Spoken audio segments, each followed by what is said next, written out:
Hello everyone, my name is SwingPoynt and welcome to a beginner's guide for Frostpunk. This is a really awesome game that just came out from the same developers that did this war of mine, and I wanted to give you guys an idea of how to get started because it might feel like there's a lot of different things going on and it's kind of like, oh god, what do I do first? How do I advance forward? Or maybe you're stuck and you've needed help on how to get through the game.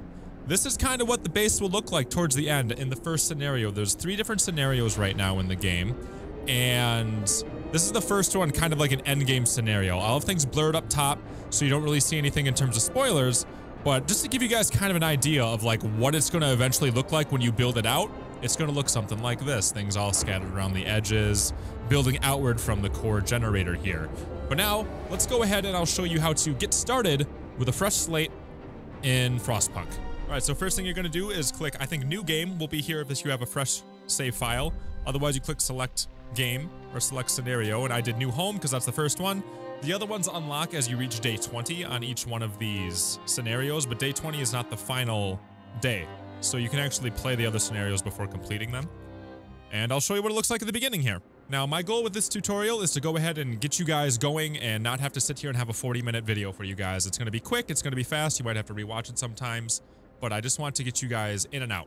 So let's get started here. Fight the cold. Initially, what you have to do is you have to collect some coal to get the generator going, because the whole point of Frostpunk is to survive basically an ice age, like a modern ice age.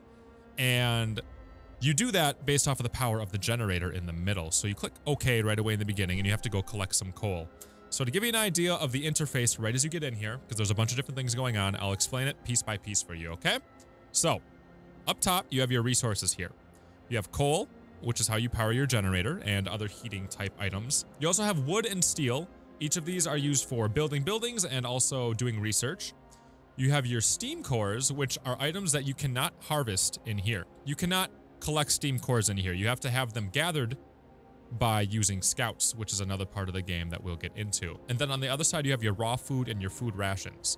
Raw food is turned into food rations by building a cookhouse, which if I click B here, you can see under food, there's a cookhouse. So I use one of those, I'll build it up around here, and then I can start turning food, raw food, into food rations for the people to eat. Other things going on up here are your play speeds, so pause, normal, fast, triple it up, and then you'll get a bunch of tutorials as you're playing through the game, so if you feel like you missed something in this video, you'll be able to probably read it. But one thing to keep in mind is these speeds will reset anytime there's an important event that happens, like a research completes, or your citizens have something to say to you, or another time it slows down is when you reach 5 a.m. So you don't have to worry about keeping this on for too long and then you miss something. You can go ahead and speed it up and you'll be fine. Right here is your temperature and your temperature overlay. So if I click this, you'll see a new set of things that pops up here. Comfortable, livable, chilly, cold, very cold, and freezing. If you hover over them, you'll see that it says prevents getting ill, very low risk of getting ill, low risk of getting ill, and then they start getting worse as things get colder, all the way to the point where they have a very high risk of getting gravely ill, and there's a risk of having amputation. If somebody is amputated, they can no longer work unless you do something with your tech trees, and then gravely ill means that they can no longer work because they're on the brink of dying, and they will die unless you build certain buildings which allow you to go ahead and keep them alive, aka care shelters. So a lot of information right there. Just kind of want to give you guys an idea what's going on up here. 2 more things. This is your work time. The employees will work, or the citizens will work from, I think, 8 a.m. to 1800. So 8 to 1800 unless you have other techs that allow you to extend that. And then there's a free time after 1800. And during free time, everybody will stop working, but they can still build. So that's a really good time to go ahead and build things. It's a way to go ahead and keep your citizens doing something even when they're no longer collecting resources from whatever they have to collect resources from. And one more thing here is the calendar, or the forecast, I should say. We're on day 1 right now. And as you see, it reaches out into certain days here. Around the 4th day, the temperature levels are going to drop. And you can tell by how many arrows. So it's going to drop 2 levels, which means this is going to go from -20 to -40. So you'll have to make sure that your buildings are warm enough to keep your people from getting sick to the point where you can't keep up with them, because a big part of this game is managing the sick, because they're going to get sick no matter what, due to the cold, and we'll explore a little bit more about that. So now that we got the basic stuff out of the way, so much information comes from right here, and once you have that figured out, you're good to go. So what we got to do right away is it says I have 80 homeless people. Right here will show you areas that are in need of immediate attention. So starving people or homeless people, or let's say you have people that are being treated for being sick, but you have too many of them. It'll also tell you that here if you have too many of them. So initially what we have to do is we have to work on making these people not homeless. So let's go and build some homes by clicking people and going into the tents. So I can build some tents right away. Boom, boom. And now you only had so much wood to begin with. Each one costed 10 wood. So what I'm going to do now is I'm going to start using my workers here to go start doing things. Because initially, as you can see another red icon here, we have to start doing something to get the coal into the generator, but we don't have any coal, as you can see in that icon up there. So we click around and you can find coal right here. I'm moving around with WASD and I'm rotating with Q and E. But I have coal right here. I have coal pile right here, right here. There's a bunch of different things on the map that are able to be picked up right at the beginning of the game. So wood crates, steel wreckage, and coal piles are things that can be picked up without having to have a special building on it. So right out the gate, what you're going to want to do is send people over to the nearest coal, which I believe is this one right here. They're all kind of close, but I'll do this one right here. And you can see you have workers, engineers, and then you can also unlock other ones later, such as children and automatons. You'll see that right away when you get into the tech tree, so it's not really, I'm not really spoiling anything for you. You'll see that right away as you get into the stuff. You'll be like, oh wow, I can click that. But children and automatons are things that can work for you later. Some buildings only work with certain people, so some buildings will only take workers. Some things will only take engineers. So in those scenarios, you have to kind of make sure you're balancing who goes where. V is a really good way to see who's working on what. It gives you an idea of like where all your people are and what they're doing and who's assigned to what. So you might want to spend time with that at another time. This is your economy page. But to get things started, like I said, let's go ahead and just assign some workers. So I'm going to go ahead and toss some people over there on the coal pile to get them started. And then I'll toss some people over onto the wood crates so I can start getting wood again. So I'll max them out over there. And you can, again, you can go one by one here. You can click none. They all go away. You can go one, one. I do max because we're at the beginning of the game. We've got to do that anyway. Right here, you will see how much is left in the pile. So there's 120 wood in this pile. And you'll see how fast they'll gather. So 6 per hour. As you go down, the rate goes down, right? That makes sense. As you go up, the rate goes up. Another cool thing is you can see like the names of all these people, which I think is kind of cool. You can kind of get yourself attached to them. You don't get as attached to them as you would in like a Roller Coaster Tycoon. I don't know if you guys played that game. I used to love that game, but that's just a side thing. Another one here is steel wreckage. I like getting a little bit of steel right away, just so I can also start building up some of the buildings that require steel or doing some of the research that requires steel. And I usually only do one group of people on the coal right away because you don't need that much coal right away because -20, even though it sounds super freezing, isn't that cold for this game. So then I would just go ahead and do another one on wood crates. And I got 5 more people to do something, so I may as well send them somewhere, which means I'll just go pick up some more wood because you need a lot of wood right away in the beginning. So then what I would do is I'd press play, and they all start slowly going out. And they'll also be building these houses right away too. So maybe I didn't even have to build the houses right away. That might be slowing them down. I don't know. But what you'll see is these things will pop up every once in a while. These are events. Workers are needed. Open the book of laws. There's so much to do and not enough hands to do it. Addressing this problem is by putting our children to work. So if you go ahead and you open your book of laws, it says consider signing the child labor law. Laws are a very important part of this game. If you don't stick to working on your laws right away, you are going to suffer. So to kind of give you an idea of how I got into that overlay outside of that event right there is I can click the book of laws right here, or I can press L, I guess. And it'll open up right here. It says adaptation. There will be more stuff that unlocks as you get farther into the game, but we're not going to talk about that right now. You guys can experience that on your own. And you have a bunch of different options of what you can do with your laws, and they branch out in different directions for different things. So, like they were saying, maybe we should consider doing child labor right now. So if you look over here, you have 2 choices, child labor or safe shelters, or child shelters. So if you do child shelters, you'll get a new building, and hope will rise. Providing all children with a place for a child shelter gives them a permanent hope bonus, but you'll have to build the child shelter. So it gives you a list of positives and a list of negatives.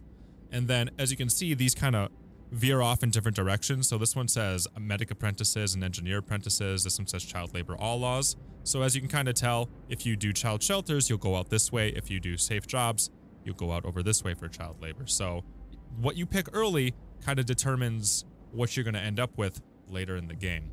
So just for funsies, I'll go ahead and I'll make all the kids work. Either way, you can be successful. I've won both ways. So I'll just do child labor so you can kind of see what I was talking about with having more people available to collect things. Because if you go ahead and you click down in the bottom right, it'll say how many people are available for what. So the top one is workers. This one is engineers. This one is children. You want to have all your people working, right? So that means I have 15 people not doing anything. These naughty little kids got to get to work here. So I'm going to send them to go maybe collect some wood crates. Because why not? Get these kids working on something. They're not any less efficient, by the way. I wasn't sure about that, but they are just as efficient as the adults. But they can't do everything unless you go ahead and you go farther into your laws. One thing you definitely need to keep sure of, one thing I messed up on when I first played this game, was you see right here, the Book of Laws, there's a cooldown. So in the next 18 hours, you can pick another law. Do not forget to do that. Keep checking your laws. It will tell you every time a new law is passed. Make sure you're ready to go do another law. Otherwise, you're missing out on opportunities to keep advancing your society. You need to do laws. That's how you keep things going. It's how you keep functioning. So, a couple more things down here is you have hope and you have discontent. People can get angry with some of your choices and be discontented if you're not taking care of certain things for them. If the discontent gets too high, certain events will start popping up that make it so you have a harder time. They'll start demanding more out of you. Basically, your job is going to get way more difficult than it needs to be if you don't keep discontent down. It's a red bar, which varies slightly. You can see there's red right there. It can fill up. Hope, you need to keep hope up, because if hope goes down too low, that's actually a way that you can lose the game. And if the higher your hope is, the more likely you are to have less problems. So hope's got to stay up and discontent's got to go down. The lower hope is, the more problems you have. The higher discontent is, the more problems you have. Okay? Pretty basic. And now in terms of the generator here, this is kind of the life of your whole game. The generator here has a bunch of different things, which you will kind of discover as you play through the game. But to give you an idea of what we have right away, it starts in a shutdown state. You can click these little knobs here to go ahead and turn it on to different levels of heat. You can see that these are grayed out because we haven't researched them yet. I'll go over research in this game as well, because that's a pretty important part that I feel like you guys should know if you're going to be seeing a beginner's video here. So what we had to do initially was activate the generator. It was one of our objectives in the bottom left-hand corner.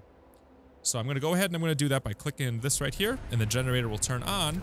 And what you'll see is buildings will heat up in a certain radius around the generator here. So if I click into here, you'll see that these are getting warmer, which is cool. The generator will heat up. Well, actually, it's not warmer yet. It'll reach right here, and then the generator will turn on. And you'll see like a radius pop around here as soon as it reaches steam level 1. It takes a little while to kind of kick into gear here.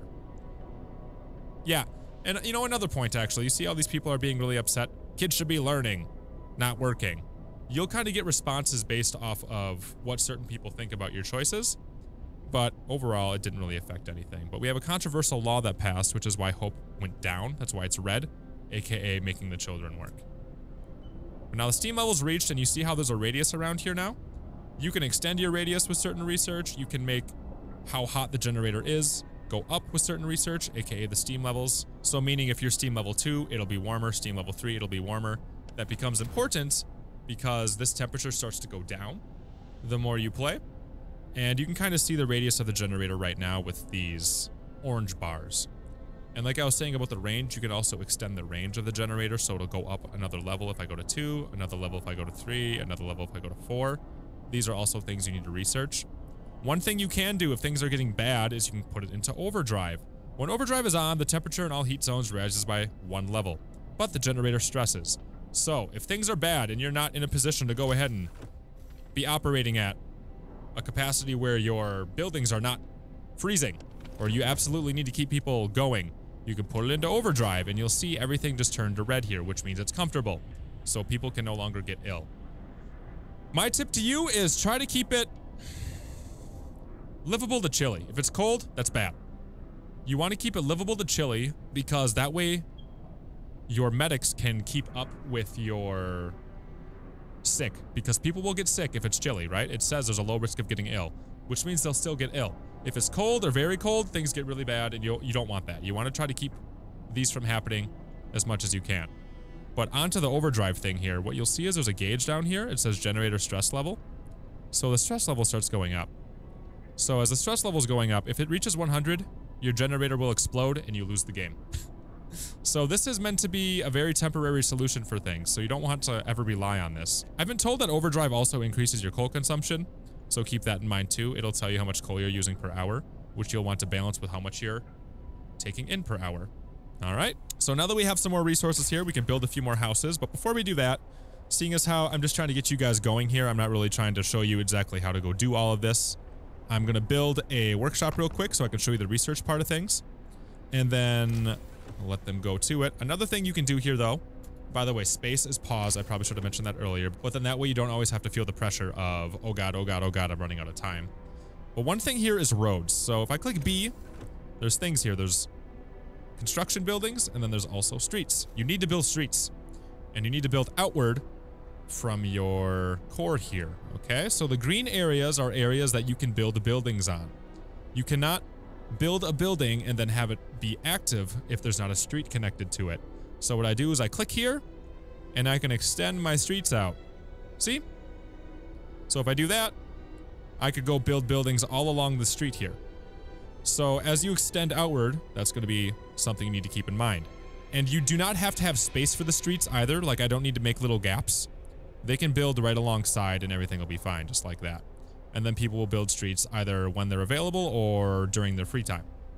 So keep that in mind. That's something you got to do, and you don't have to have gaps. But streets are a really big part of this game. You need to have streets, and they cost 1 wood a piece.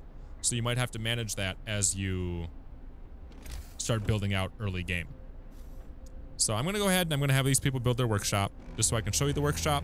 And then I think that'll really be it. I've showed you a lot so far. We have another event though. No roofs over our heads. So this is another one of those things you can have events, right? So you can tell them, I'm not going to address this right now, which means discontent is going to rise.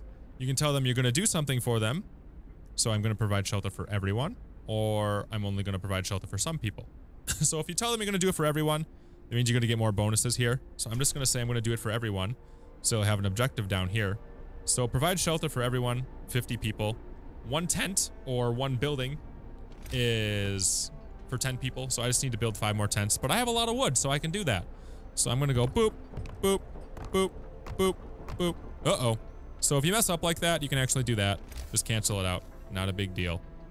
So that's going to be 5 tents. Everybody's going to be happy, and you'll see this get completed. And then you'll actually get a bonus from that. You might have to maintain it for a couple of days. I'm not sure. Some of the objectives you have to maintain, not just do. Captain, when facing demands, remember that people usually look for the quickest solution, not the best one. So there's going to be little blurbs that pop up that tell you what you can do or give you advice, that type of thing. That's what this is. So let's do the research real quick here. Turn on the speed here. And now I'm going to put people in here. I need engineers. So seeing as how I don't have any engineers available because I have them all gathering things, I'm going to look for wherever I put some engineers. I can have up to 5 people working in this building, 0 out of 5. So I'm going to go 1, 2, 3, 4, 5. And then I'm going to put them over here. And now I can start doing research. Your workshops can stack, by the way. So the more workshops, the better. So if you're doing really good on engineers and you got plenty of people and you need them to start doing something and you want to smash through that tech tree, you can have more than 1 workshop. I highly recommend it. In fact, I implore you to do so. So now you have a bunch of things that you can explore here, right? There's food, health, and shelter, resources, exploration and industry, and heating. So heating, pretty self-explanatory. I'm not going to go through each one of these because you'll learn this as you play through the game on your own. But it's basically how to make it so your base is warmer as things get colder. Exploration and industry, this is a big part of the game. The factory is how you start working on the automatons, which you'll discover as you get farther into the game. But basically the automatons are a way to work buildings without using people. So they can be something that's really helpful if you don't want to worry about using free time or not being able to work during free time. And you don't have to worry about not having enough people. So automatons work all the time and they don't use any people to do so. And then down here is talking about scouts and outposts. Scouts are people that can explore the land after you build up the beacon. I highly recommend getting some scouts going because scouts are a really big deal. They can explore areas. If you don't do that, you're going to have a rough time. Get your scouts going and start exploring things. You don't need to make a bunch of scouts right away. You don't need to worry about doing all that research, but at least get a scout going early game. Outpost depots are things that you can send out to go collect resources, and you'll see that as you expand on the map. So I'm actually going to get this going for you guys real quick just so you can show you that map, and I'll probably fast forward for you. But again, in terms of research, there's also resources here. So it'll show you that you can gather faster. You can do things to collect coal. You can go mine coal. You can get sawmills and steel works.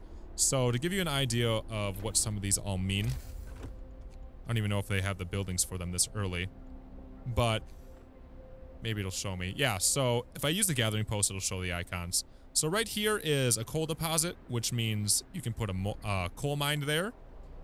Over here, I think you can drill. I think that might be what that is. I've never actually done drilling before. Maybe that's what this is. So you can build up sawmills and drills and all sorts of stuff. You'll read through it as you play through the game. Like I said, I don't want to go into everything. But like some of these have specialized areas. So like you can build steelworks right here. You can build certain things that allow you to drill out more trees, that type of stuff. I recommend getting the steelworks going right away. You're going to often be bottlenecked by steel in the first scenario. You need steel. Steel is really good. Go for steel. Like, don't forget about steel. If you're going to go ahead and go down any tree in terms of researching, let me see here. Construction, no. Research. If you're going to go ahead and you're going to start researching anything in terms of the resource trees, you see you can go all the way down on steelworks, all the way down on sawmill, all the way down on coal. You're going to want to get steelworks going. One thing to keep in mind though with these is that there's tiers, right? 1, 2, 3, 4, 5. These tiers cost money to upgrade, or resources, I should say. So if you're going to do that, keep in mind, it's going to take like 8 hours, or it'll be different based on how many workshops you have going. But to do any of these on this level, you have to actually research this as well, just like you would research any of these. Sawmills allow you to collect wood from trees instead of just picking up the wood crates. Steelworks allow you to collect off of those other icons I showed you. Coal thumpers don't need a area to mine coal from, so these could be an option if you don't have your coal mines ready yet, and they are an unlimited supply. And then food, health, and shelter. These are some of the food upgrades that you can do in terms of hunting and hothouses. Hothouses can produce food for you without having to hunt. Hunters work at night. These are some of the things you can do to upgrade your houses, and these are some of the things you can do to upgrade your medical situation, which you will have to worry about. I should talk about medical stuff for you real quick. So medical posts, we're going to want to build one of those just so we have one. People will get sick, and you need to treat them. If you don't treat them, they'll die. And if people die, people are sad. You don't want them to be sad and discontented. You don't want hope to go down. So you want to keep your people alive. Medical posts can treat a certain amount of people. Some people get really sick, which you'll need more advanced medical buildings for. But you'll figure that out as you play. Like I said, this is kind of like breaching on the surface here. And then a couple more things in terms of buildings before we show you the beacon is you want to build cookhouses as well. Because again, you need to go ahead and turn your raw food into food rations. They won't just eat raw food. They'll get pissed if you don't have food rations. So build a cookhouse, toss it anywhere. Now, what you'll see here is it says it's not adjacent to a street. So I'll build it right there so you can see what I'm talking about. An icon will pop up. That means you need to build a street for it. It's a gray one. So if you go ahead and you go into your streets by pressing B and then clicking the street icon, you can click the street and connect it. And now you'll see it's yellow here. That means I kind of misclicked. So if it's yellow, that means it's not actually going to be connected when it's all said and done. So I'm going to right click to get off of that. I'm going to rotate here. I'm going to press B again, and I'm going to go into my streets. I'm going to make sure I actually kind of hit like right here and then try to connect it over. And maybe it's just not going to work for me. So I'll do that right then and there. And then I'll just try to press B again and do it again and then connect it over into here. And you'll see it turns green. That means everybody's going to be happy. And then you saw this turn to red rather than gray. That means people are working on it. So I'll fast forward some things here. Shelter promises fulfilled, hope rises. So like we talked about earlier, people are happy because we did that. That we fulfilled the request. And now in terms of medical stuff, you're going to have to have your medical posts operating. People are going to get sick. There's nothing you can do about it. It's going to get too cold. People are going to get sick. So these only take engineers, at least right away in the beginning. You can change that later, but they only take engineers right now. So I'm going to go to an area where I stuffed engineers. And honestly, you don't have that many sick people right now. Or really any. So I'm just going to stuff 2 in here just for funsies. Honestly, I don't even know if I need 2 right now. You can see your efficiency right here. It goes up and down based on how many people are working. It can go down even if it's fully staffed because people are sick. So usually doesn't happen in the medical facility, but if people are sick, your efficiency can go down because that even though they're assigned to the building, they're not technically working because they're sick. So if they're sick, they're not working either. You need to keep your people healthy. Otherwise, everything just kind of runs downhill. Let's see here. Cookhouse. Cookhouse is in here now, so I can start turning this raw food into food rations. If I don't do that, people are going to get hungry and they're going to get upset. So let's go ahead and stuff some people in there. I actually don't have any workers available. So let me go find a place for that. I have all these children. Can the children work in here? Yeah, the children can cook some food. Go make some food, kids. And the cookhouse is actually really efficient right away in the beginning, so you don't really need to put that many people on it. Let's go stuff them back there. So I just put 2 on there. And they'll start converting raw food into food rations when free time is over at 8. And now, again, you can introduce a new law. Don't forget to introduce your laws. If you forget to do that, you're going to get in trouble. So you can start looking at a bunch of different areas here and do what you want. So I'll just do sustain life just for now to keep people alive because they can get gravely ill and you don't want them to go ahead and die. So you're going to go ahead and do something about that. And I'm signing sustain life. You can read those more on your own time. But that was a popular decision, so hope went up. All right, so now I have the beacon researched, and I'm going to build that for you just so you can see what it's all about in terms of the scouts, because the scouts are a really big deal, and you can build it anywhere, so I'm just going to, again, I'm not really being too picky right now. I'm just trying to get this put together for you guys real quick. So let's build the beacon up, and I'll show you what I mean. Honestly, I wouldn't build the beacon right here because the beacon doesn't require heat. I guess to keep that in mind. Some buildings need heat more than others. Beacon is not one of them. So I would not build the beacon this close because you're wasting space. I would have built it like more out towards the edge. Something to keep in mind. So when you have the beacon built, it'll unlock a new overlay right here. This is the scouting overlay. Or map, I should say. So if I go into the top right-hand corner here, you'll see that I can build scouts. They cost wood and workers. I'll do that though. And then you can start sending scouts out to areas. So I'll click a scout and they can start investigating places. So let's say I go investigate the Lost Expedition because people want me to do that, right? They want to know where all the other people are, if there's anybody alive out there. So you can click go, and then it'll take him a certain amount of time to go do that. And once he's there, you'll have an option, whatever it is, based on the area, to either do something or don't do something or collect resources, etc. You just want to make sure that you're keeping up on this because he takes a certain amount of time to get there. Don't let him sit there and not do anything. You want to be efficient with your time and your people. Same thing with the laws. You want to be efficient. Don't forget about them. One thing with the scouts is these guys are how you get more steam cores. You see those steam cores up there? You get steam cores by exploring out and investigating the crash sites or lost expeditions, etc. and collecting materials and bringing them back home. So this is like the only way you get steam cores unless you do some things later in the game with outposts, but you'll reach that when you get there. If you guys have any other questions, let me know. I do stream this game very often on Twitch, so I'll have a link down in the description if you want to have more things explained to you, or if you have any questions. I'm glad to do that for you guys. I think this game's a lot of fun, and I think you guys will really enjoy it. If this video was helpful, please go ahead and leave a like or go ahead and sub so you can see more Frostpunk videos. I want to play through more of the scenarios and just kind of see what the game is like, show that to you guys, and again, maybe stream it for you guys. And thank you guys so much for being here. I hope this helps. If it did help, like I said, please let me know. But that's all I got for now. I think I covered just about everything to get you started and off in the right direction. There's more advanced things as you get into the game, obviously, and you can see everything explained to you by using these little tutorials in the top left-hand corner. But some people like to have a video, so that's why I made this for you guys. But like I said, that's all I got. Thank you guys for being here, and then I'll see you in the next video that we do around here.